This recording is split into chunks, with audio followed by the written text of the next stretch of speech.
내게 비춰주시옵소서.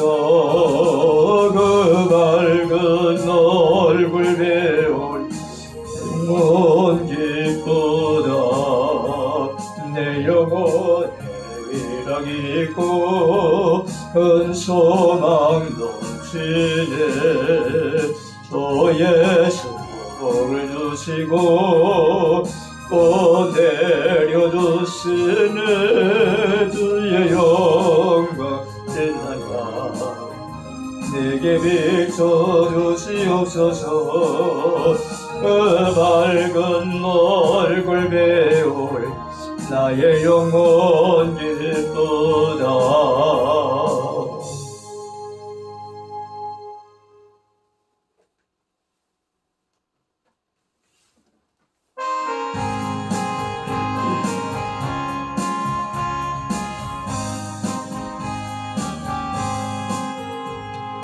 십자가에 흘린 피로써 그대는 씻기어 있는가. 더러운 자 되게 하는 능력을 그대는 참으지 않은가. 예수의 보혈로 그대는 씻기어 있는가. 마음속에 여러 가지 죄악이 깨끗이 씻기어 있는가. 예수와 밤낮으로 늘 함께 그대는 행동을 하는가.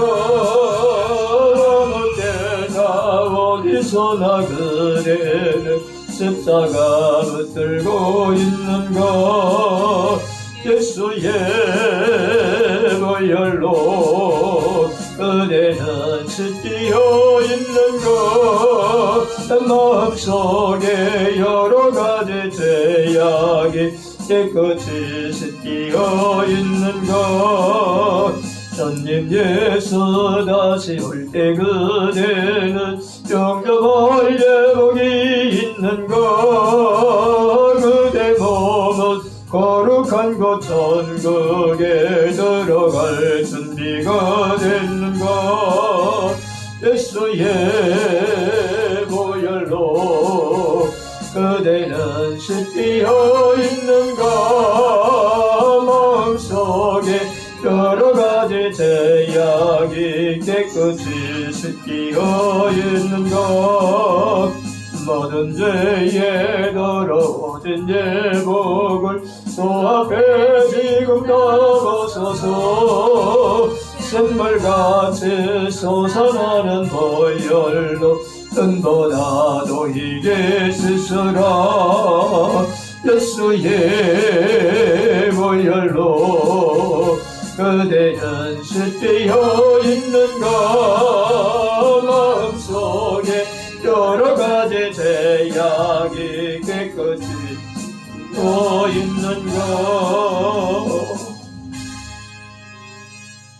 전능하신 하나님, 오늘 우리에게 생명과 옷과 만물을 친히 허락하사 하나님을 힘입어 기동하며 살아가게 하시는 정을 감사하며, 주께서 우리를 부르시되 구원으로 인도하시고 구원으로 부르신 저들 또한 소명으로 이끌어 주셔서 이 선지동산에 모여 말씀과 기도와 신학을 연구하며 하나님의 사람으로 세워가게 하셨은즉, 이 시간도 다시 주의 이름으로 모여 교회 헌법을 통해서 나타난 예배음을 통해서 우리에게 주시는 교훈을 받기를 원하오니, 보혜사 성령께서가 심령 속에 내주하시고 동거하시되 조명하사 깨닫게 하옵시고 이해되어지게 하시되, 올바른 신학과 말씀에 근거하여 하나님의 사람으로 훈련받고 세움받아 이 시대에 하나님께 쓰임받게 하시고 하나님의 교회와 하나님 나라와 영광을 쓰임받는 우리 모두가 될 수 있도록 성령 하나님께서 권고하여 주옵소서. 정예수를 딱하오니 주의 성령께서 조명하사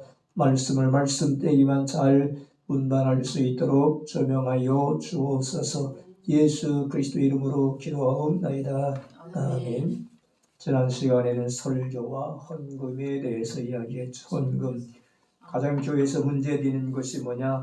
헌금이라고 말하죠. 그래서 교회에서 목사들이 가장 하기 싫은 설교가 뭐냐? 헌금에 대한 설교라고도 말하지.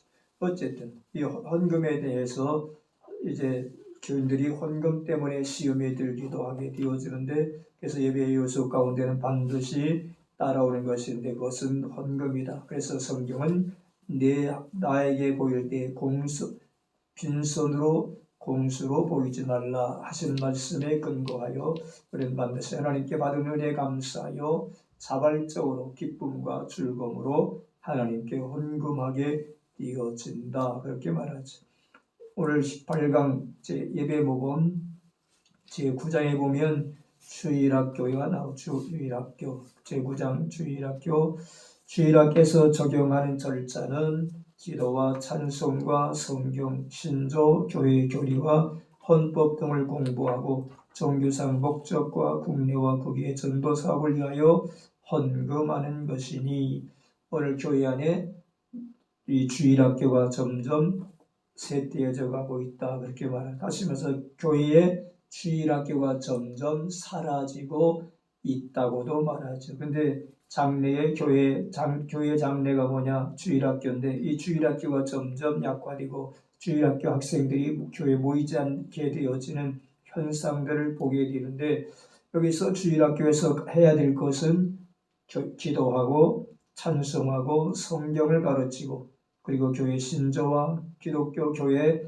교리와 헌법을 공부하면서 국내와 국외의 전도를 위해서 헌금한, 그 주일학교에서부터 헌금을 가르치고 헌금하는 습관을 기울여야 되는데, 그래서 전도 사업을 위해서 헌금하는 것이니 주일학교로 인하여 주일에 공식 예배에 출석하는 것과 또한 부모가 직접 자녀 교훈하는 책임이 꺼리낌이 되지 않게 할 것이요, 항상 당회의 관할 및 감독 아래 있어야 한다. 주일학교가 따로 있는 것이 아니라 당회의 감독 아래, 당회의 지도 아래서 있게 되어지는 것이다, 그렇게 말하면서 부모가 직접 자녀를 잘 책임지고 챙겨야 된다. 그런데 현대 살아가는 사람들은 학교 안 가고 학원 안 가는 것은 신경 쓰지만 주일학교 교회 가지 않는 것은 가든 말든 아무런 무관심 속에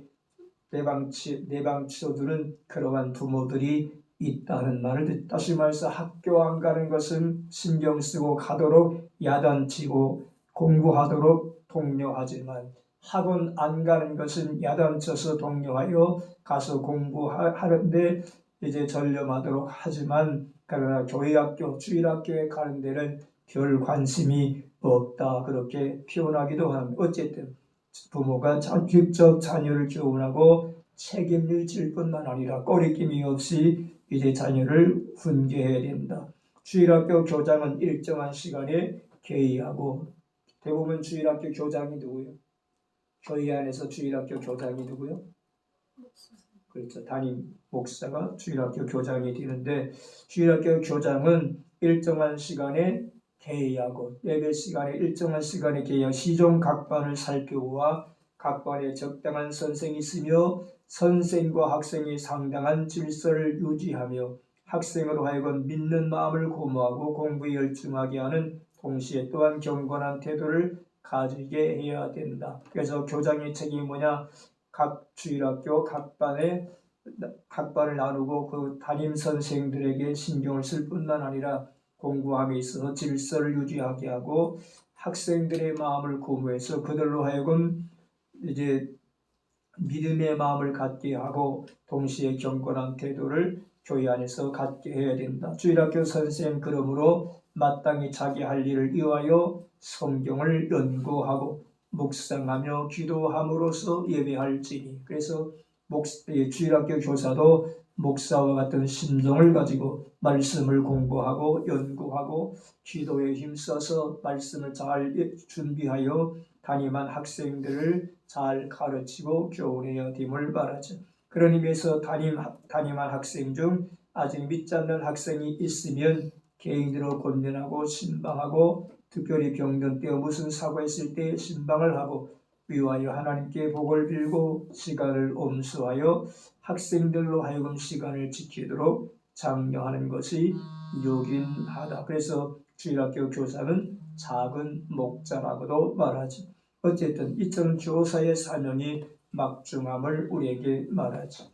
이처럼 교회 안에 주일학교가 있는 주일학교. 그래서 교회는 주일학교인데 주일학교하고 말은 주일날 교회에 와서 말씀을 공부하는 것을 의미하고 있죠. 그래서 주일학교 하면 이 어린이들뿐만 아니라 통틀어서 말하죠. 장년도, 학생부도, 청년부도 다 각기 말하는데, 그래서 여기서 말하는 교회학교, 주일학교는 교회학교를 말하죠. 다시 말 교회학교, 어린이학교를 표현하고 있습니다. 제10자에 가서 기도해. 그래서 기도할 목적으로 모이는 해도 당회의 결대화돼 가급적 주간 정기로 계속 회집하며 각지에 흩어져 있는 교우들은 형편에 따라 특별한 어떠한 때를 정하여 모이게 할 수도 있다. 기도할 목적으로 모이는 회, 그렇게 말하는데, 그래서 어떤 목사님은 재직회, 여전도회, 남전도회, 당회 이런 걸 다 없앴대잖아요. 다 없애고 뭐냐? 대신 기도회로 조직했다. 그렇게 당회 기도회, 재직회 기도회, 남선교회 기도회, 여선교회 기도회. 그러니까 교회에 싸울 일이 없고 다툴 일이 없고 분쟁할 일이 없고 교회가 평안하다. 그렇게 이야기하시는 것을 들은 적이 있는데, 왜냐하면 교회는 당회하다가 싸우고 재직회하다가 분열이 생기고 여신도회에다가 남신도회 하다가 서로 의견 충돌 때문에 분쟁이 생기고 다투게 되어지는데, 기도하다가는 싸우지 않는다는 거죠.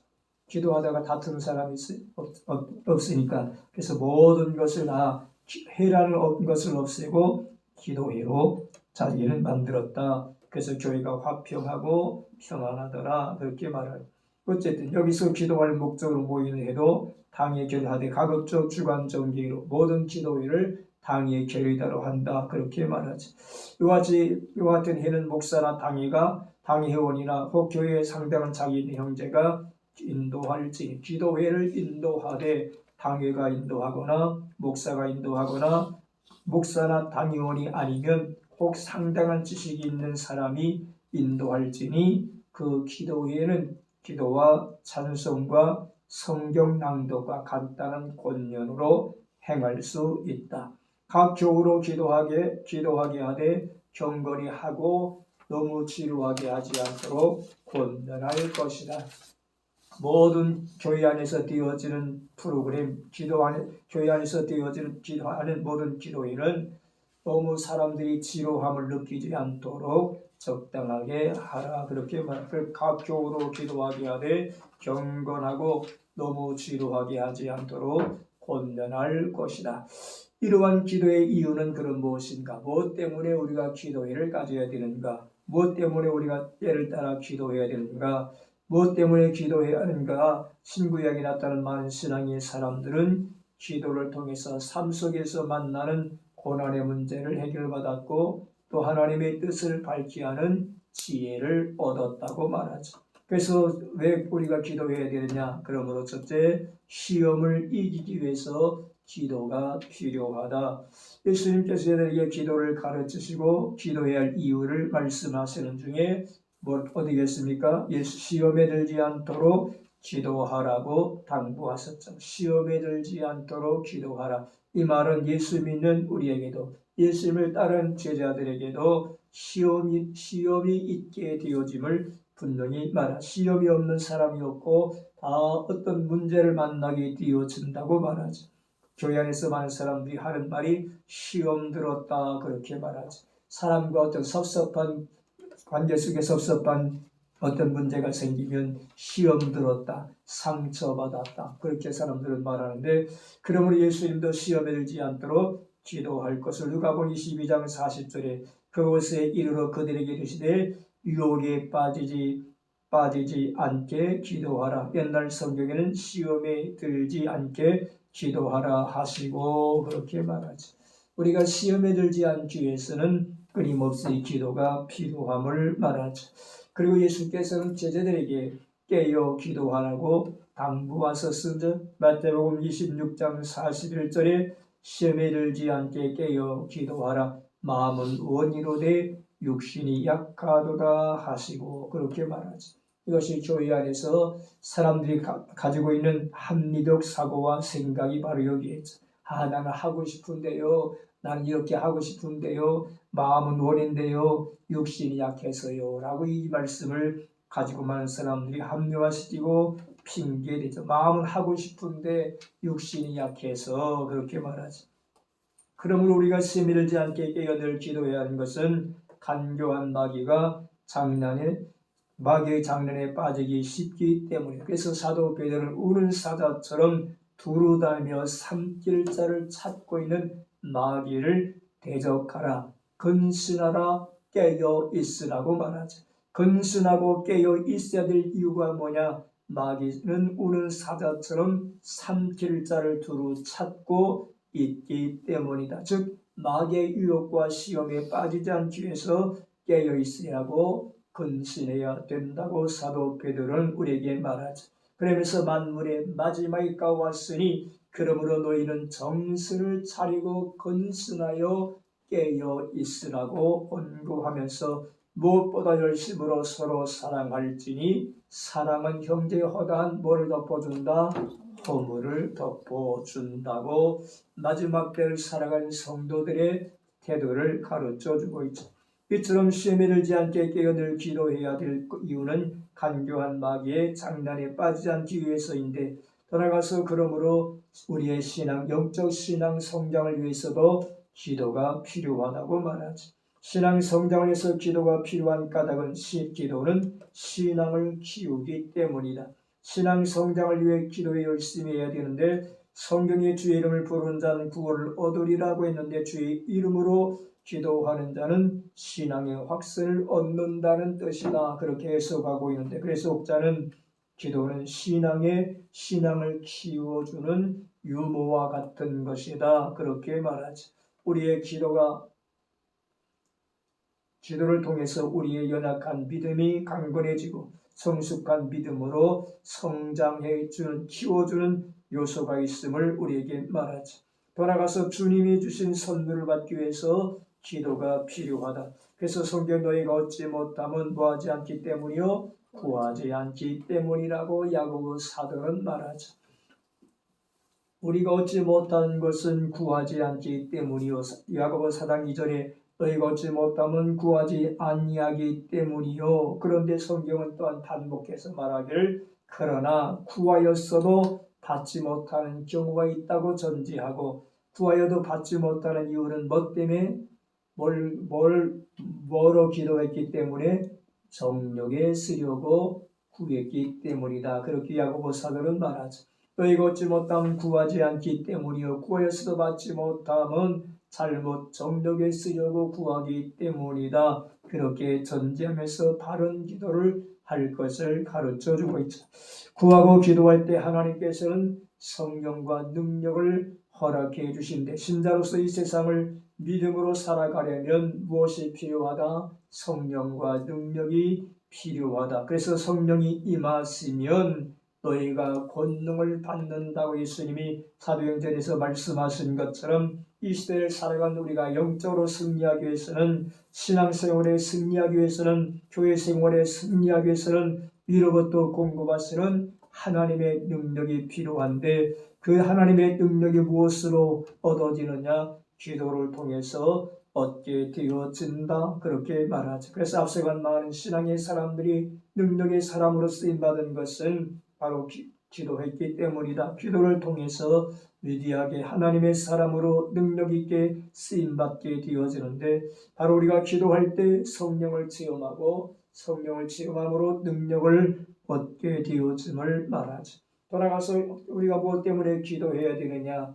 교회 성장과 부흥을 위해서 기도가 필요하다. 그래서 신약 성경에는 교회 성장을 위해 신도들이 사도들을 위해서 기도했고, 사도들은 성도들을 위해서, 신도들을 위해서 기도하되 전혀 뭐하게 힘썼더라? 기도에 힘썼더라. 그렇게 말하죠. 그래서 사도들이 모든 구제와 봉사하는 것은 집사들에게 맡기고, 오직 우리는 기도하는 것과 말씀 전하는 것에 전무하리라. 그렇게 말하고, 오직 기도하는 데에 힘썼을 때 교회가 성장하고 부흥되었다 그렇게 말하죠. 오늘날도 마찬가지로 교회가 성장하고 부흥하는 교회는 기도하는 교회라고 말하죠. 그래서 뜨겁게 간절하게 진실하게 부르짖는 성도들이 많은 교회, 기도하는 교회가 많은 교회가 성장하고 부흥하게 되어지는 것을 경험하게 되어지죠. 그래서 기도는 뭐냐? 간결하고 반복해야 되고 지속해야 능력이 있다 그렇게 말하죠. 간결, 반복, 지속. 한 번 기도하고 끝난 것이 아니라 반복해야 되고 반복할 뿐만 아니라 중단하지 말고 지속하라 그렇게 표현하기도 한. 어쨌든 교회 성장을 해서 끊임없이 우리는 기도해야 된다고 우리에게 말하죠. 제목교 원장에도 그런 경험을 경험하게 되는데, 그런데 어느 정도 교회가 부흥하고 좀 성장할 만하면 부흥인지 한번 잘못하면 교회가 시험 들어서 막 이렇게 흩어지고 무너지고 그런 걸 경험하게 되고, 그래서 부흥회를 잘 하지 않는데, 어쨌든 여기서 교회 성장을 위해서 기도해야 된다. 마지막 날을 위해서 기도해야 된다. 마지막 날을 위해서 기도한다고 한 말을 토레이 박사는 기도는 우리의 마음이 방탕과 술 취함과 생활의 염려로 둔하여져서 뜻밖의 그리스도의 재림이 덧과 같이 닥치지 않도록 그리스도께서 정하신 수단이다 그렇게 말하죠. 무엇 때문에 우리가 기도하라고 하느냐? 기도를 통해서 우리의 마음이 방탕과 술 취함과 생활에 지나친 염려로 인하여 우리의 마음이 둔하여짐으로 뜻밖의 그리스도의 재림이 덧과 같이 닥치지 않도록 기도할 것을 우리에게 말하지. 그러면서 너희는 스스로 조심하라. 그렇지 않으면 방탕함과 술 취함과 생활의 염려로 마음이 둔하여지고 뜻밖의 그 날이 덧과 같이 너희에게 임하리라. 이 날은 온 지구상에 거하는 모든 사람에게 임하리라.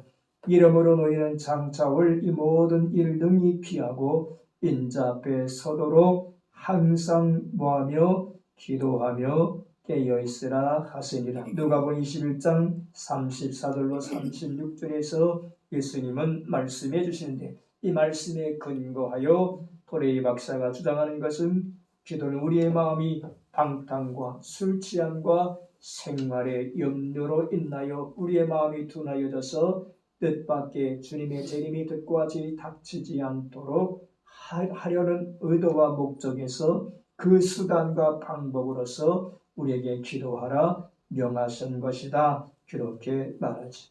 사람의 일생의 끝은 죽음의 작은 종말이 있다고 말하죠. 그래서 모든 사람에게는 다 개인의 종말을 맞게 되어지는데 이 개인의 종말을 죽음이다 그렇게 말하지. 또 다른 종말이 있는데 그것은 예수님의 재림을 통해서 나타나는 종말이라고 말하지.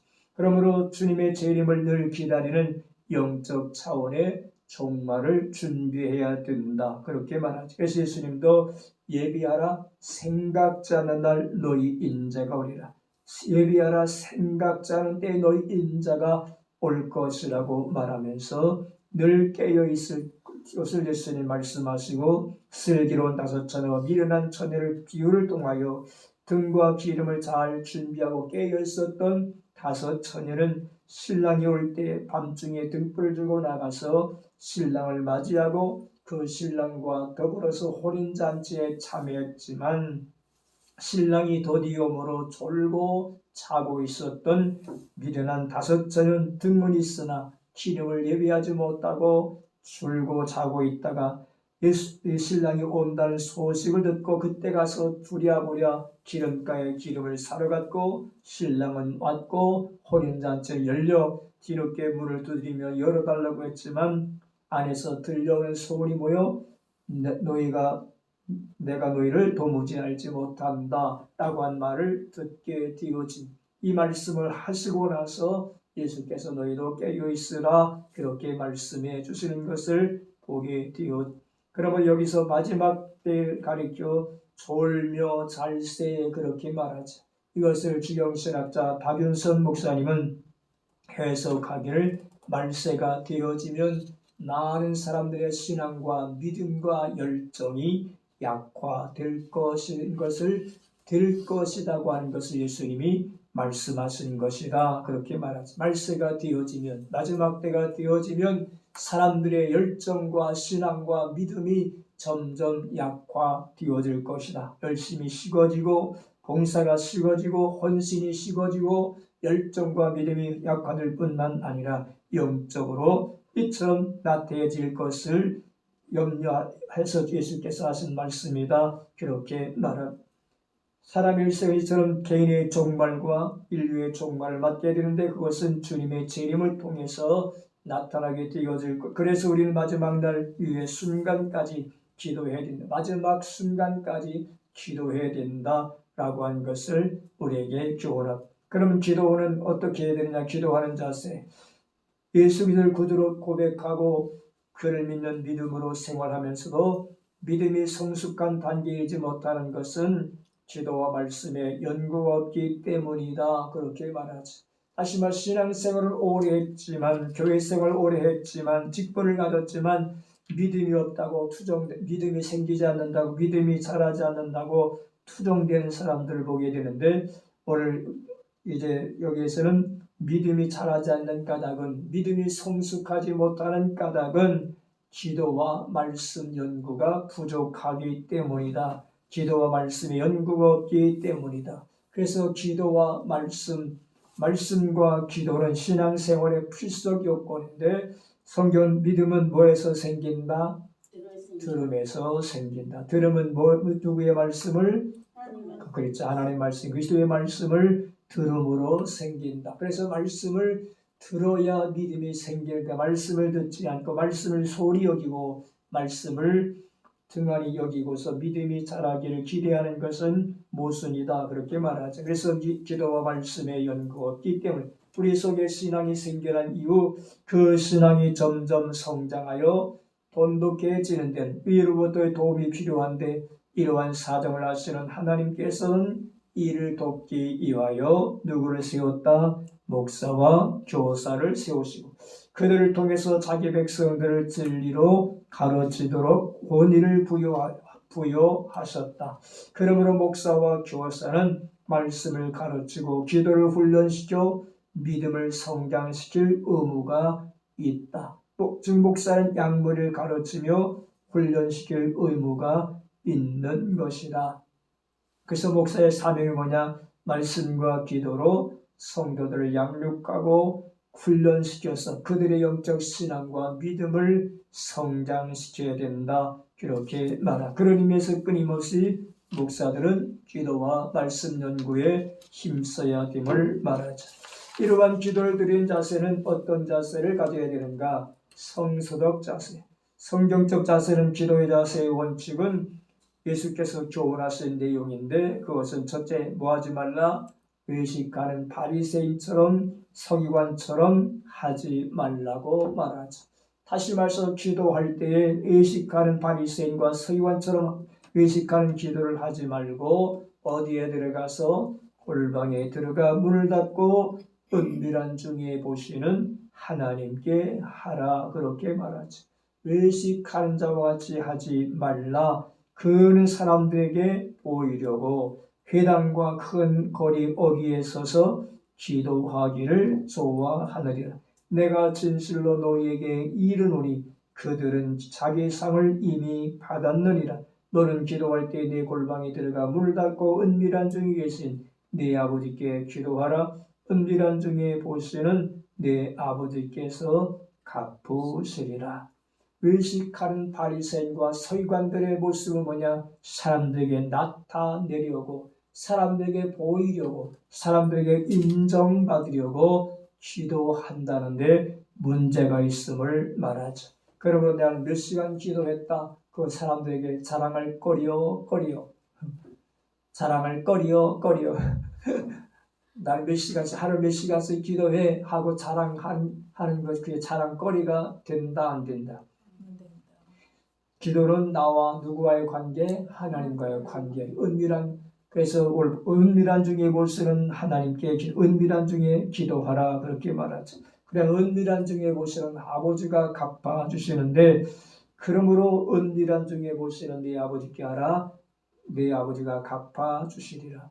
그래서 기도는 하나님과 나와 1대1의 관계예요. 사실 근데 어떤 목사님들은 명하고는 40일 금식 며칠 40일 금식 몇 번 이렇게 숫자를 써갖고 다니면서 자랑하는 사람들이 있어요. 그건 좋은 글쎄 그건 자기 PR의 효과가 있을지 모르지만 그것은 바람직한 태도는 아니라고 본문은 말하죠. 의식하는 바리새인처럼 서기관처럼 하지 말고 골방에 들어가서 이 말은 하나님과 1대1의 관계 속에서 은밀하게 기도하라 이렇게 말하죠. 들어가서 중언부언한 기도를 하지 말라고 우리에게 말하죠. 중언부언하지 말라. 흔히 사람들은 말을 많이 하여야 들으실 줄 아나 하나님은 간절한 기도 한마디를 원하신다. 말을 많이 하여야 하나님이 들어주시는 것이 아니라고 말하지. 흔히 사람들은 하나님 앞에 말을 많이 해야 하나님이 들으시는 줄로 생각하는데 그것이 아니다. 하나님은 간절한 기도 한마디를 기억하신다. 그렇게 말하지. 그래서 하나님은 간절한 기도를 한마디를 원하신다. 그래서 예수님도 나를 사랑하는 자가 나의 사랑을 입을 것이고 나를 간절히 찾는 자가 나를 만날 것이다. 그래서 이를 행하시는 여호와 지어 성취하시는 여호와가 말하노라 너는 내게 와서 부르짖으라 그렇게 말하죠. 간절하게 부르짖으면 하나님이 만나 주시겠다고 말하죠. 그래서 여호와께서는 자기에게 간구하는 자 곧 진실하게 간구하는 자에게 그렇게 말하죠. 진실하게 간구하느냐 말을 많이 하느냐가 것이 중에서 어떤 것이 더 필요하다? 말을 많이 하느냐가 아니라 진실하게 간구하는 자라고 말하죠. 그래서 여호와께서는 자기에게 간구하는 자, 곧 진실하게 간구하는 자에 가까이 하시고 자기를 경외하는 자들의 소원을 이루시고 부르짖음을 들어서 구원해 주시겠다 이렇게 말하죠. 그런 의미에서 기도할 때 이방인과 같이 이방인들은 중언부언한 기도를 한다. 그렇게 예수님 대조적으로 말씀하시면서 이방인과 같이 중언부언하지 말라. 그들은 말을 많이 하여야 들으실 줄 생각하느니라. 그러므로 그들을 본받지 말라. 구하기 전에 너희에게 있어야 할 것 하나님은 너희 아버지께서 아시느니라 말씀하시고 기도할 때 중언부언하지 말라. 이 말은 곧 빈 말을 되풀이하지 마. 뜻도 없는 말을 되풀이하지 말라고도 해석하는 것을 보게 되는 어쨌든 중언부언하지 말아야 된다고 말하죠. 우리 한마디의 기도를 할지라도 속에서 마음에서 우러나오는 간절하고 진실한 기도가 되어야 함을 말하죠. 너희는 먼저 그의 나라와 그의 의를 구하라고 말하죠. 이방인들처럼 먹을 것을 먼저 구하지 말고 먼저 하나님의 나라와 의를 구하라고 말하지. 그래서 예수님도 그런데 너희는 먼저 그의 나라와 그의 의를 구하라. 그리하면 이 모든 것을 너희에게 어떻게 하리라? 더하시리라. 이방인들처럼 무엇을 먹을까, 무엇을 마실까, 무엇을 입을까 라고 하는 염려 속에서 그것을 구하기 전에 먼저 하나님의 뜻을 구하면 하나님의 나라와 의를 구하면 이 모든 것을 너희에게 더하여 주리라고 말하고 있죠. 그래서 신앙인의 삶은 하나님이 우선순위가 되어야 함을 말하죠. 따라서 마음의 자세, 기도는 우리의 마음과 하나님과의 관계 속에서 하나님과의 교제인데 마음의 대화라고도 말하죠. 그러므로 마음의 자세는 기도의 기초적 자세인데 오직 마음의 자세 속에 중요한 것인데 믿음으로 구하고 조금도 의심하지 말라. 야고보 1장 6절에 말하고 있습니다. 마음의 자세 속에 중요한 것이 뭐냐? 믿음이라고 말하죠. 믿음으로 구하고 믿음으로 하나님께 간구할 때 의심하지 말라 그렇게 말하지. 의심하는 자는 마치 바람에 밀려 이동한 뭐와 같다? 물결과 같다. 그렇게 야고보 사도는 가르쳐주면서 오직 믿음으로 구하고 조금도 의심하지 말라고 함과 같이 무엇보다 응답의 확신을 가지고 기도하는 마음이 중요하다. 가지가 또 2번 썼는데 하나님 지우세요. 기도하는 마음이 중요하다. 그러므로 무엇이든지 기도하고 구한 것은 받은 줄로 믿으라. 그리하면 너희에게 그대로 되리라고. 마가복음 11장 24절에서 말씀해 준 것처럼, 그래서 기도하는 자세는, 기도하는 태도는 믿음으로 기도할 것을 우리에게 말하죠. 이러한 믿음의 마음의 자세가 필요한데, 그러므로 기도에는 항상 감사가 있어야 된다. 그래서 사도 바울도 너희는 아무것도 염려하지 말고 오직 모든 일에 기도와 간구로 너희 구할 것을 뭐함으로? 감사함으로 하나님께 아뢰라. 감사함으로 하나님께 아뢰라.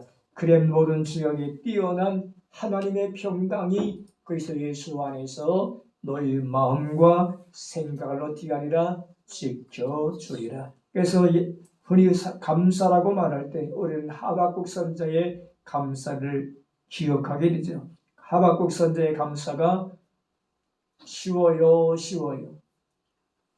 하박국 선자의 감사가 쉬워요. 쉽지, 말은 참 쉬운데 생활 속에 쉽지 않죠.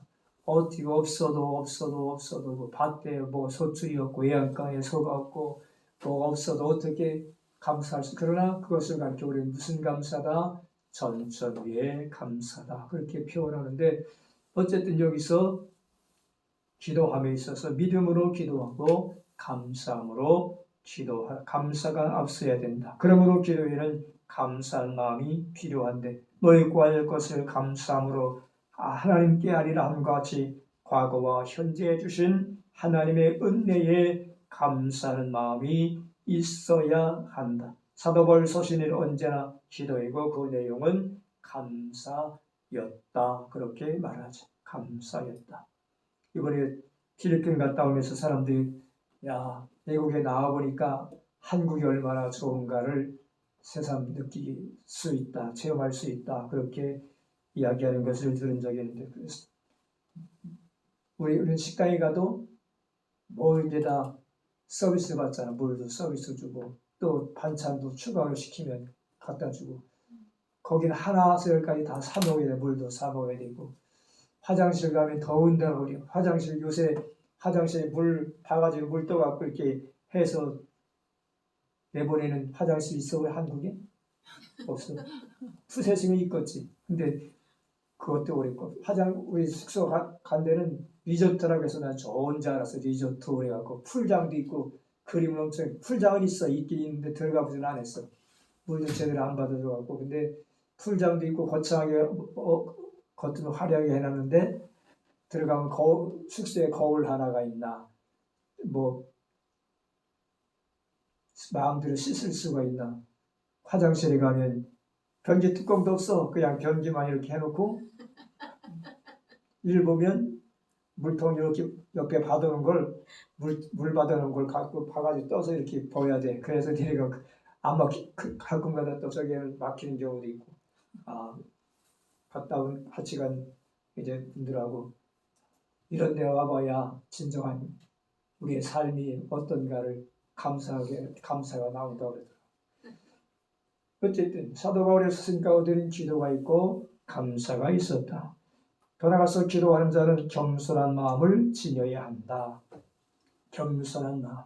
성경에서도 동일하게 성전에 올라가서 기도했던 사람이 있는데, 세리처럼 기도해야 된다. 그렇게 말합니다. 세리는 어떤 게 있어요?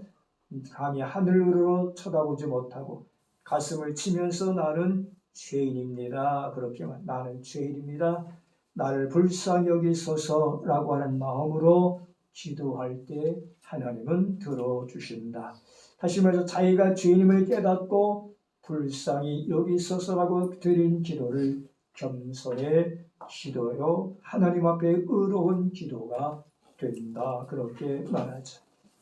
기도할 때 나는 죄인입니다 라고 고백하는 기도, 그것이 바로 진실로 겸손한 기도요, 의로운 기도라고 그렇게 말하죠. 그러나 바리새인은 어떻게 했습니까?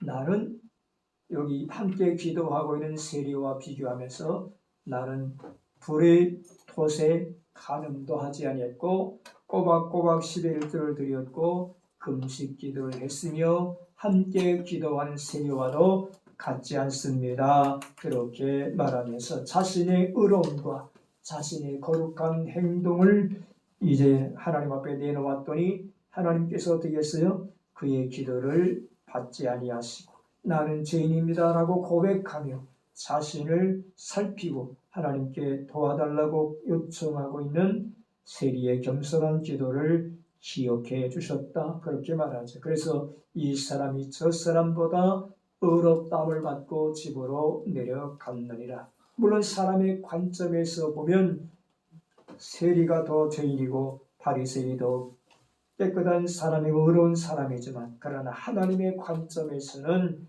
세리가 더 나은 사람이었다. 이렇게 말하죠. 그러므로 사람은 예물을 보고 판단하나 하나님 뭘 보신다? 중심을 보신다. 그렇게 말. 하나님은 사람의 의무를 취하지 아니하시고 그래서 나의 보는 것은 사람과 같지 아니하나니 사람은 의무를 취하라. 나 여호와는 중심을 보신다. 이렇게 말하죠. 더 나아가서 기도하는 자는 순종한 마음의 자세를 가져야 된다. 우리가 기도할 때 하나님 반드시 응답하시는데 때에 따라 즉각적인 응답도 있고 시차적으로 점차적으로 응답하시는 경우도 있고 거절로 응답하실 때가 있는데 어떤 때라도 시차적으로 응답하시든 거절로 응답하시든 즉각적으로 응답하시든 그에 대하여 뭐하는 태도가 필요하다? 순종하는 태도가 필요하다. 그렇게 말하죠. 성경에서 우리가 흔히 예를 많이 드는 것이 있는데 그것은 사도 바울의 육체의 가시가 있었다고 말하죠. 위대한 사도였던 바울에게도 육체의 가시가 있었다. 어떤 사람들은 안질이라고도 해석하는 사람도 있고 여러 가지 해석이 있는데 어쨌든 육체의 가시가 있었는데 그 가시로 인해서 고통스러웠다. 그렇게 말하죠.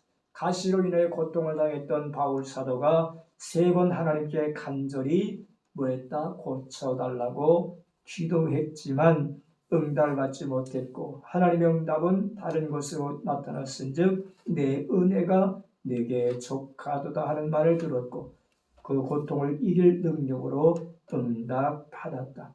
이것이 내게서 떠나가기를 위하여 간절히 3번 주께 구했더니 나에게 이르시기를 내 은혜가 내게 족하도다. 이는 내 능력이 약한 데서 온전하여 짐이라 하신지라.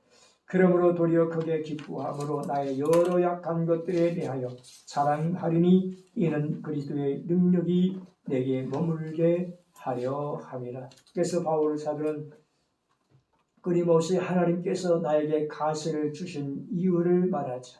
그것은 뭐하지 않게 하시려고? 자고하지 않게 하시려고, 교만하지 않게 하시려고. 바울 사도는 위대한 능력의 사도라고도 말하죠. 그가 한번 그의 그림자만 지나도 그의 손등만 던져도 병자가 낫는 그러한 기적 속에서 위대한 사람이었는데 그러므로 그 위대하게 쓰임받는 그것을 인하여 나타나는 은사를 통해서 나타난 능력을 통해서 교만하지 않게 하시려고 사고하지 않게 하시려고 그에게 가시를 주셨다. 그렇게 말하죠. 그래서 한국에서도 유명하게 쓰임받은 목사님들이 다 공통된 점이 있는데 그것은 과거에 폐병 환자들이었다고 말하죠.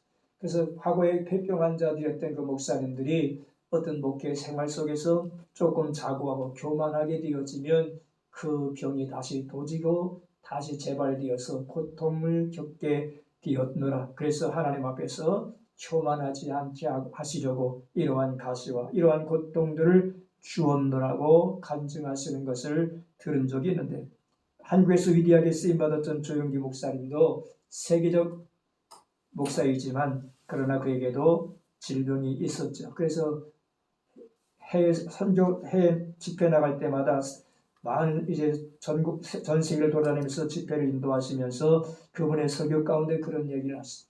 내가 세계를 다니면서 설교를 하고 이제 전도 집회를 하는 중에 사람들이 나에게 참 좋겠다 그렇게 얘기를 하더라고요. 왜? 세계를 다 일주하면서 좋은 곳에는 다 가봤을 거 아니냐, 관광을 많이 했을 거 아니냐 그렇게 이야기하는데 나는 절대 외국에 나가도 관광 한번 해본 적이 없다 그렇게 이야기를. 건강 한번 해본 적이 없대. 왜? 그냥 성전에 가서 설교하고 숙소 와서 쉬고 또 숙소에서 쉬었다가 또 재단에 가서 설교하고 그거 외에는 한 적이 없대. 왜?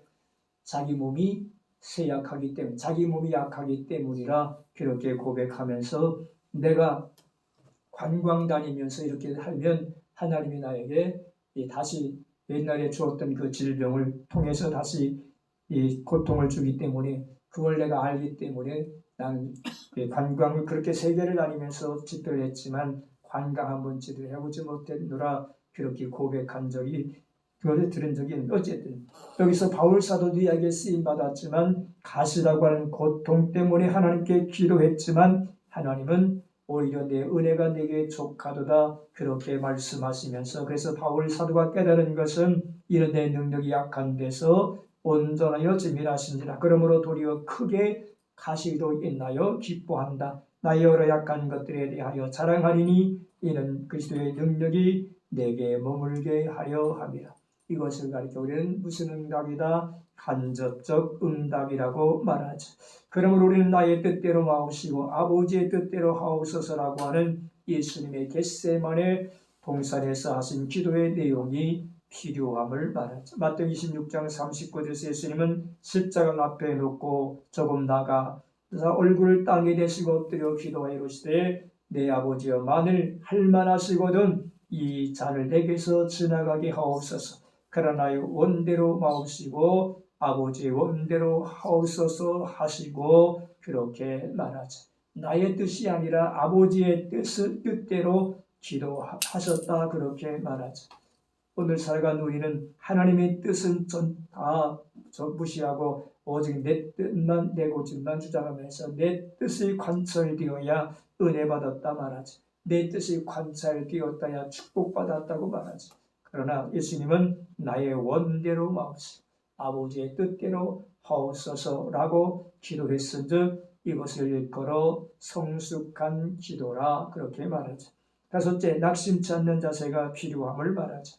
낙심치 않는 자세를 가리켜 예수님은 누가복음 18장 1절에서 항상 기도하고 뭐 해야 된다?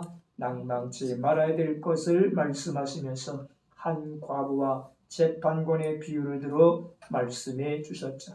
불의한 재판관, 하나님도 두려워하지 않고 사람을 무시하는 불의한 재판관이었지만 힘이 없고 나약한 여자가 자기 원한을 가지고 날마다 찾아가서 번거롭게 하니 그렇게 말하죠. 성경은 날 번거롭게 하니 귀찮게 하니 그 원난을 풀어주지 아니했더냐 그렇게 말씀하면서 예수님께서 불의한 재판관이 하는 말을 들어보라고 말씀하시고 하물며 하늘에 계신 너희 아버지께서 택하신 자들의 밤낮 뭐하는 것을 부르짖는 것을 들어주지 않겠느냐 오래 참으시겠느냐 속히 이루어 주겠다고 말씀하시는 것을 보게 되죠. 불의한 재판관도 하물며 불의한 재판관도 밤낮 찾아가서 귀찮게 구는 번거롭게 한 여자의 원한을 풀어주었거든 하물며 하늘에 계신 너희 아버지께서 택하신 하나님의 자녀들의 밤낮 부르짖는 기도를 들어주지 않겠느냐 말씀하시고 거기에 결론 맺기를 그러나 인자가 올 때 믿음을 보겠느냐 그렇게 말하죠. 이 말은 포기하지 않고 끝까지 인내하며 기다리며 기도하는 자를 보겠느냐 그렇게 해석하고 있음을 보게 됩니다. 어쨌든 그러므로 기도하는 자는 뭐하지 말라 낙심치 말고 기도할 것을 우리에게 말하죠. 돌아가서 몸의 자세가 있습니다. 마음의 자세가 있을 뿐만 아니라 기도하는 자는 몸의 자세가 있는데 기도하는 마음의 자세에 따라 몸의 자세가 결정되어지는데 엘리야가 아왕 때 오랫동안 비가 오지 않으나 비가 하나님께 비 오기를 위하여 갈멜산 꼭대기에 올라가서 땅에 끌어 엎드려 그 얼굴을 무릎 사이에 놓고 기도했다 그렇게 말하죠. 그런데 어느 목사님들 가운데도 보면 기도할 때 꼭 무릎 꿇고 엘리야처럼 무릎 사이에 얼굴을 받고 기도하는 목사님도 본 적이 있는데 어쨌든 여기도 엘리야도 갈멜산 꼭대기에 올라가서 땅에 끌어 엎드려 그 얼굴을 무릎 사이에 놓고 기도했다. 열왕기상 18장 42절이 이렇게 말하죠.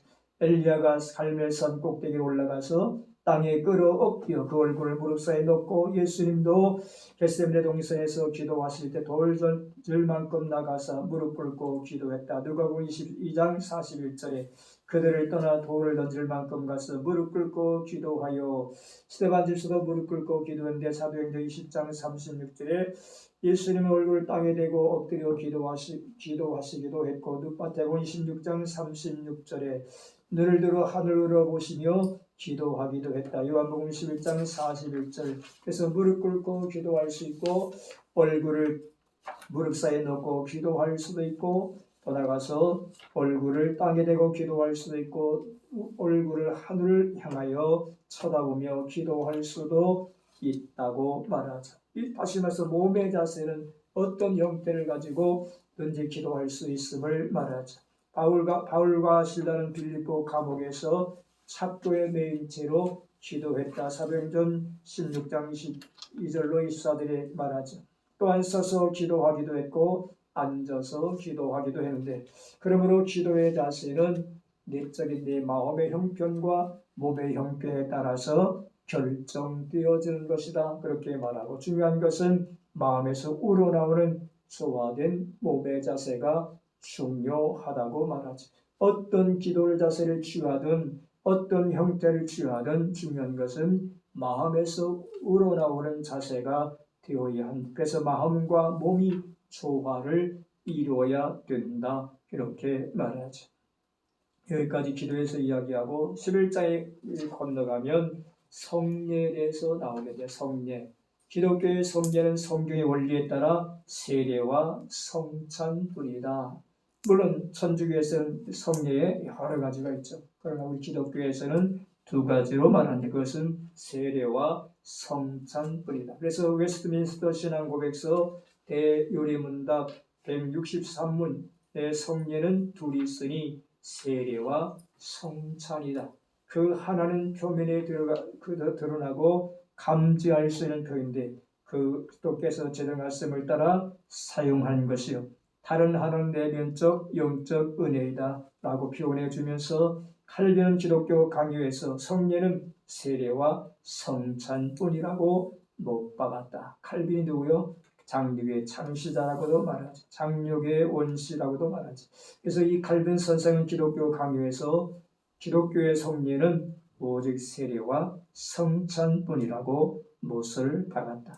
그러므로 초기 신약 시대부터 이 세상 끝날까지 기독교 교회에서 전해져 내려오는 두 가지 성례 이 두 가지 성례 의에는 하나님이 정하신 성례가 없으므로 교회는 다른 것을 인정해서는 안 된다. 그렇게 말하죠. 세례와 성찬 외에는 다른 것으로 성례를 대체할 수 없음을 말하죠. 그래서 교회 헌법 예배모금에서는 다음과 같이 이야기하고 있죠. 성례는 그리스도께서 그분의 교회에 제정하신 거룩한 예식인데 은혜의 언약 안에 있는 자들에게 그리스도의 은혜를 공급하고 나타내기 위한 것이다. 이는 또한 그들의 믿음과 다른 모든 은혜들을 강화하며 증진시키고 그들로 하여금 순종하게 하는 것이며 그들 상호 간의 사랑과 교제를 증거하고 귀히 간직하게 하며 그들을 그리스도 밖에 있는 이들과 구별하게 하는 것이다. 성례는 교회 안에 있는 사람과 교회 밖에 있는 사람들을 구별하는 것이다. 그렇게 말하지. 그런데 성례는 세례와 성찬이 있다고 말하는데 그럼 먼저 생각할 것은 세례라고 말하죠. 세례란 무엇이냐? 웨스민스터 신앙고백 대요리문답 165문에서 세례는 그리스도께서 성부와 성자와 성령의 이름으로 물로 씻음을 정하신 신약의 한 성례이다. 그렇게 말하죠. 세례. 여러분 다 세례 받으셨죠? 세례. 세례 받은 날 기억하세요? 네? 몰라? 세례 받은 날 몰라? 기억하셔? 세례 준 목사님은 기억하셔? 네. 옛날에는 세례 증서가 없었어. 그래갖고 세례 받은 날짜도 어떤 사람들 물어보면 몰라. 언제 받은지도 모르는데 받긴 받았는데 누구한테 받았느냐 모르는데 그 교회 가서 교족부를 떼어봐야 알아. 지금은 다 받을 때 반드시 세례 증서를 주잖아. 그러니까 그것을 통해서 세례받은 날짜와 세례받은 장소와 세례받은 진예준 목사를 기억하는데, 어쨌든 우리는 그 상식적으로 그건 기억해야 되죠. 세례받은 날짜, 내 생일. 그래서 어떤 분들은 이 세례받은 날짜를 자기 생일로 지키는 사람도 있어요. 자기 부모를 통해서 태어난 날도 중요하지만 내가 영적으로 다시 거듭난 날을 기억하기 위해서 다시 세례받은 날로 자기 생일을 지키는 사람들이 있더라. 근데 이 세례는 예수님의 신앙 고백 요리문답에서는 성부와 성자와 성령의 이름으로 물로 씻음을 정한 신약의 한 성례이다라고 전제하고, 그러면 세례는 무엇인가? 서요리문답 94문에서 세례는 물을 가지고 성부와 성자와 성령의 이름으로 씻는 성례로서 우리가 그리스도에게 접붙임 되는 것과 은혜의 언약의 혜택에 참여함과 주님의 사람이 되기로 약속하는 것을 표시하며 인치는 것이다. 흔히 교회 안에서는 세례는 뭐냐? 예수님과 함께 내가 십자가에 죽고 예수님의 부활과 함께 내가 다시 부활하는 것이다. 그렇게 축소해서 이야기하는데, 여기서 세례는 뭐냐? 그리스도에게 접붙임을 얻는 것이고 그리스도의 은혜의 혜택에 참여하는 것이고 내가 이제 주님의 사람이 되기로 약속하는 것이고, 인치는 것, 약속할 뿐만 아니라 약속하시는 그 표로 인쳐주는 것이 세례다, 그렇게 말하죠. 그런 의미에서 이것을 요약하면 세례는 성부와 성자와 성령의 이름으로 베푸는 것이다. 마태복음 28장 19절에 말하죠. 너희는 가서 모든 족속으로 제자를 삼아 아버지와 아들과 성령의 이름으로 세례를 주라 하신 그 말씀에 근거하여 세례를 베푸는데, 그래서 성부와 성자와 성령의 이름으로 세례는 분명히 씻는 정화를 상징하는 것이다. 세례의 재료는 정결한 물이다. 물은 정화를 상징하기 때문이다. 그래서 반드시 물로 받는데, 그래서 물로 받는다 해가지고 침례를 주장하는 사람들은 어디로 가? 물이 많은 냇가로 가죠. 물이 많은 깊은 냇가로 가서 거기에서 침례를 받게 된다. 그래서 침례, 담근다, 적신다, 씻는다, 이 말씀에 근거하여 침례가 정당한 것이다 해가지고 물이 많은 냇가로 가서 침례복을 입고 수장시켰다가 다시 나오는 그러한 것이 있는데, 어쨌든 그러나 우리 개신교에서는 무슨 세례 받아? 약식세례라고 하죠. 약식세례. 물로 머리에 젓고 그냥 약식세례. 근데 똑같은 물인데 똑같은 내용은 똑같은 의미인데, 그래서 기존 교회에서 세례받은 사람들은 침례를 받는 어떤 순복음이나 침례교회나 그리스도의 교회나 이런 데 가면 다시 뭐 받으라 그래? 재침례 받으라. 재침례. 나 세례 받았는데 그거 갖고 안 된대. 다시 침례 받아야 된대. 어쨌든 그래서 그 사람들은 성경에 세례 요한이란 말이 나오면 뭘로 바꿔 불러? 침례 요한이라고 부르죠. 어쨌든 세례의 재료는 물인데, 물은 정화를 상징하는 것은 민수기 8장 7절에 너희 같이 하여 그들을 정결하게 하되 그 속죄의 물을 그들에게 뿌리고 그들에게 그들의 전신을 삭도로 밀게 하고 그 의복을 빨게 하여 몸을 정결하게 하고, 시편 91편 7절에 우슬초로 나를 정결하게 하소서 내가 정하리다 나의 죄를 씻어주소서 내가 눈보다 희리다. 에스겔 37장 25절 맑은 물을 너희에게 뿌려서 너희로 정결하게 하되 곧 너희 모든 더러운 것에서와 모든 우상 숭배에서 너를 정결하게 할 것이며, 그러므로 세례의 의도는 우리가 기독교의 접함됨과 또 은혜의 언약의 모든 혜택에 참여함과 주님의 사람이 되기로 약속하는 표시로 인치는 것이다. 그러므로 세례는 물로 씻어 정결케 하는 의식이니 그것이 내적 의미로는 예수 그리스도의 피를 뿌림으로 죄로부터 정화 곧 죄 씻음을 인하는 것이다. 즉 물 자체가 어떤 효력 있는 것이 아니라 어떤 능력인 것이 아니라 하나의 상징인데 물로 씻는다고 하는 것은 곧 우리의 심령이 예수 그리스도의 보혈을 통하여 우리가 죄로부터 정화되고 죄 씻음을 받는다고 하는 의미가 내포되어 있음을 말하죠. 그래서 세례는 물로 씻어 정결하게 한 의식이니 그것의 내적 의미는 그리스도의 피를 뿌림으로 죄로부터 정화 곧 죄 씻음을 인한 죄사입니다. 그래서 사도행전 2장 38절 시작. 베드로가 이르되 너희가 회개하여 각각 예수 그리스도의 이름으로 세례를 받고 죄사함을 받으라. 그리하면 성령의 선물을 받으리라. 세례를 받고 죄사함을 받으라. 그리하면 성령의 선물을 받을. 그러면 사도행전 22장 16절에도 주의 이름을 불러 세례를 받고 너의 죄를 씻으라 하더라. 중요한 것은 죄 씻음 받기 위해서 필요한 것이 뭐다? 세례라 그렇게 말하죠. 그래서 세례를 받고 너의 죄를 씻으라 하더라. 베드로전서 3장 21절에 물은 시작. 물은 예수 그리스도께서 부활하심으로 말미암아 이제 너희를 구원하는 편이 곧 세례라.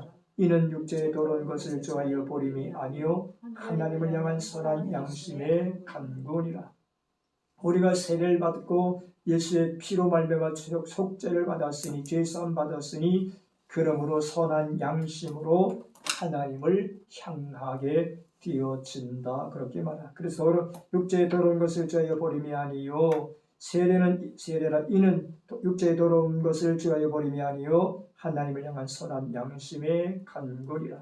그런 의미에서 웨스트민스터 신앙 고백서 28장에서는 세례를 통하여 그리스도 안에서 얻은 유익은 다음과 같은 것들이 있다라고 말하면서 첫째, 예수 그리스도에게 접붙임을 받는 연합이다.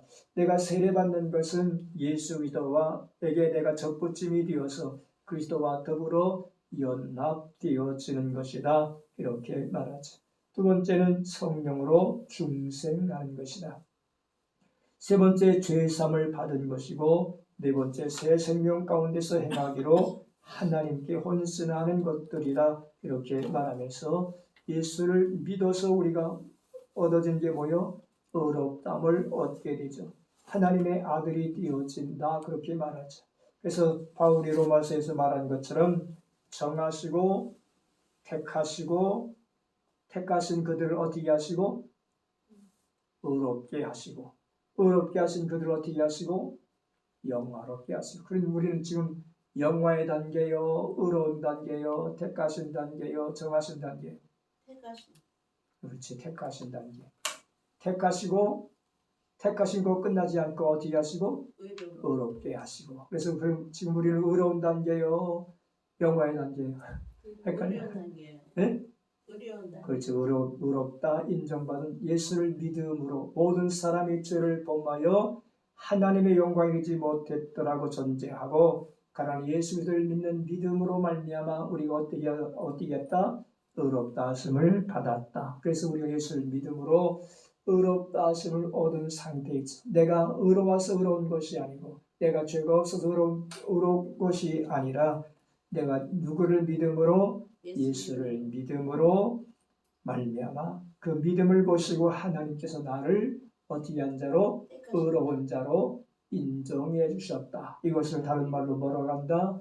칭의라고 말하죠. 하나님께서 의로운 자로 나를 인정해 주셨다. 그렇게 말하죠. 영화는 언제 이루어지느냐?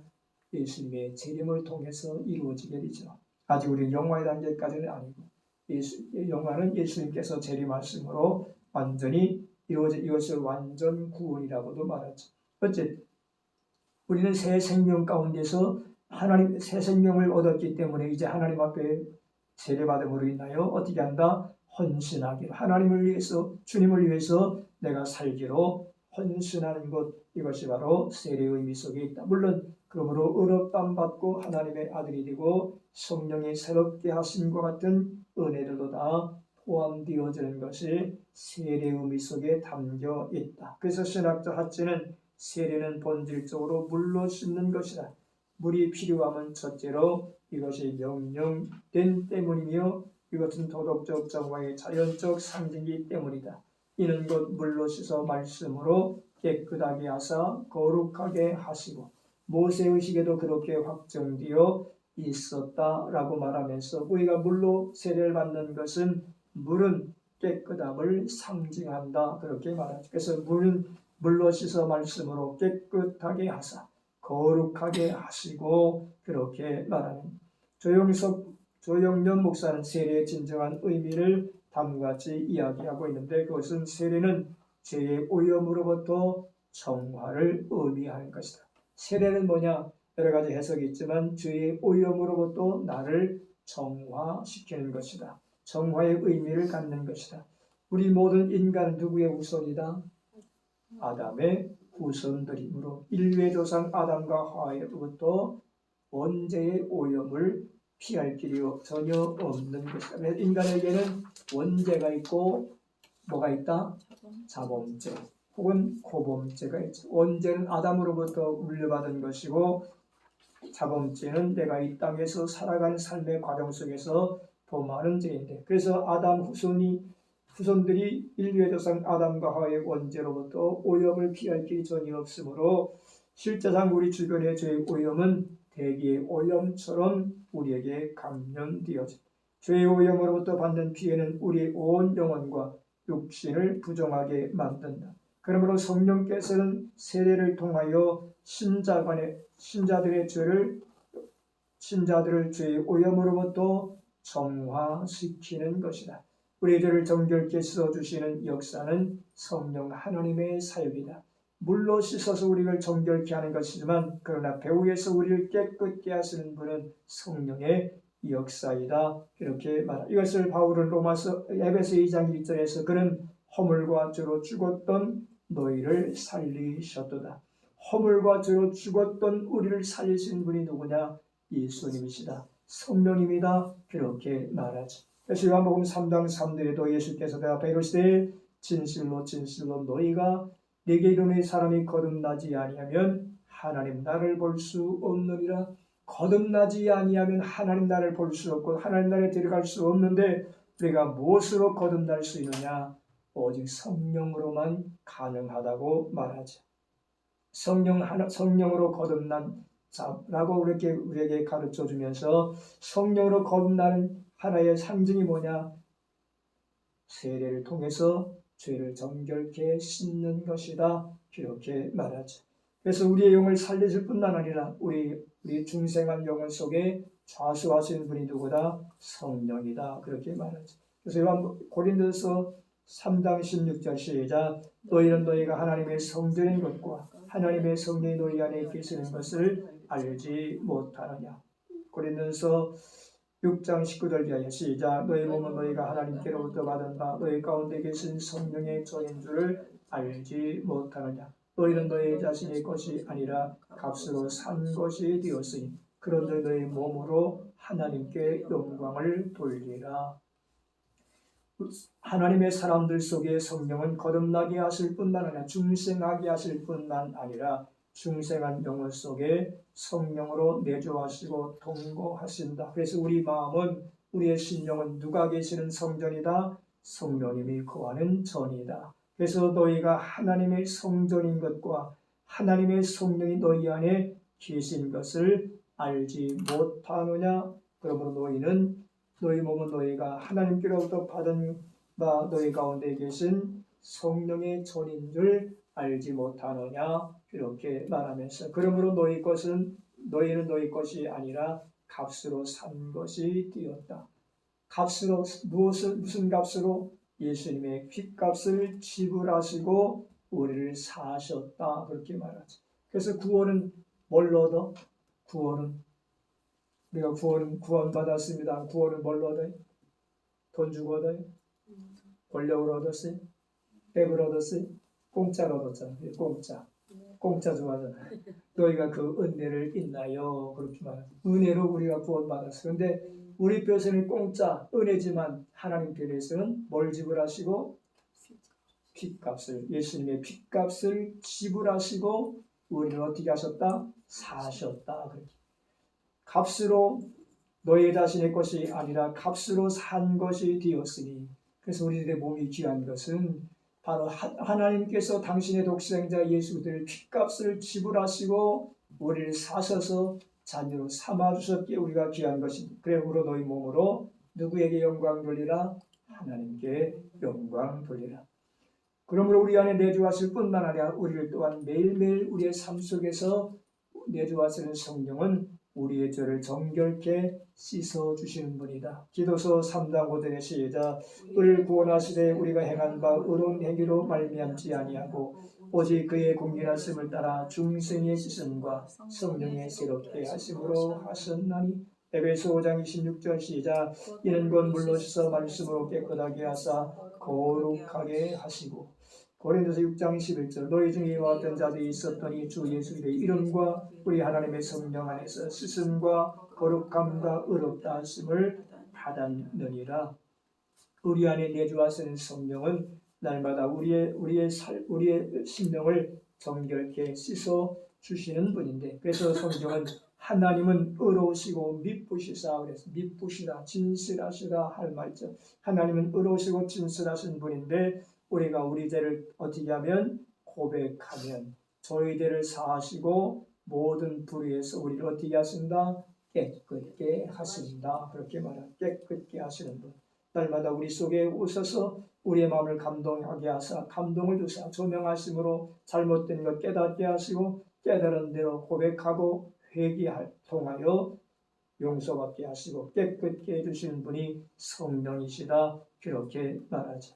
그런 의미에서 세례는 범죄로부터 정화를 의미한다. 그렇게 말하죠. 자기들의 죄를 자복하고 요단강에서 회개 세례를 받더니 마태복음 3장 6절 시작. 자기들의 죄를 자복하고 요단강에서 회개 세례를 받더니 세례를 뭐냐? 자기 죄를 자복하고 회개 용서받고 정화되는 과정을 의미하는데 베드로도 사도행 2장 38절 너희가 가로되 너희가 회개하여 각각 예수 그리스도의 이름으로 세례를 받고 죄 사함을 얻으라. 그러면 성령을 선물로 받으리니. 사도행 22장 16절에 주의 이름을 불러 세례를 받고 너희 죄를 씻으라 하더라. 성경은 모든 사람이 죄를 범하였다라고 전제하고 그래서 모든 사람이 죄를 범하여 정죄에 이르렀지만 하나님 영광에 이르지 못하게 되었지만 동서고금 남녀노소 빈부귀천을 막론하고 내면적으로 정신적으로 죄를 범했는데 그 외적 행위로 죄를 범한 죄인들이 그러므로 누구든지 다 죄가 없다면 누구를 속이는 자다? 하나님을 거짓말하는 자요 하나님을 속이는 자라고 말합니다. 다시 말해서 죄 없다 하는 사람은 거짓말하는 자라고 말하면서 성경은 끊임없이 인간의 죄들의 항목을 죄들의 목록까지도 다 구체적으로 열거하셨은즉 그러므로 모든 사람들은 다 해 아래 존재하는 의인은 없나니 한 사람도 없다고 말한 것처럼 사람은 다 죄인임을 우리에게 말하죠. 그러므로 죄인된 인간들이 세례를 통해서 범죄로부터 예수님의 보혈을 통하여 씻음을 받고 영적으로 정화되어지는 하나의 외적 표현이 뭐냐? 세례다. 그렇게 말하죠.